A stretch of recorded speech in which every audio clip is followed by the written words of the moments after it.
గబ్బర్ సింగ్ షోకి వచ్చాం. చరణ్ బాబు, చిరంజీవి గారు, పవన్ కళ్యాణ్ గారు, పవన్ ఫ్యామిలీ అంతా మాకు ఒకటే. We are fans. ఎంజాయ్ చేయడానికి వచ్చాం. గబ్బర్ సింగ్ మా రామ్ చరణ్ గారి సినిమా మేము ఎలా ఎంజాయ్ చేస్తామో అలాగే కళ్యాణ్ బాబాయ్ సినిమా ఎంజాయ్ చేయడానికి వచ్చాం. ఈరోజు ప్రముఖ ఫ్యాన్ వచ్చాడు ఇక్కడ. ఎప్పటి నుంచో సీనియర్ ఫ్యాన్ అయినా. మెగా అంటే ముగ్గురే, బాసు, కళ్యాణ్, చరణ్, అంతే. బాస్ మెగా అడవిలో సింహాలే ఉంటాయి. నక్కల కుక్కలకి చోటు లేదు. నక్కల కుక్కలకి చోటు లేదు. నక్కల కుక్కలకి చోటు లేదు.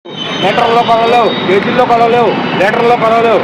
ఒరిజినల్ ఫ్యామిలీ అంటే బంగారం, గోల్డ్, కేజీ వాళ్ళు. ఒరిజినల్ ఫ్యామిలీ టాప్ అంతే. ఎవడైనా సరే ఒరిజినల్ ఫ్యామిలీ తర్వాతే. బాస్ అయినా, కళ్యాణ్ బాబు అయినా, చరణ్ బాబు అయినా తర్వాత ఎవడైనా. జై మెగా, జై చరణ్, జై చరణ్, జై చరణ్, జై చరణ్.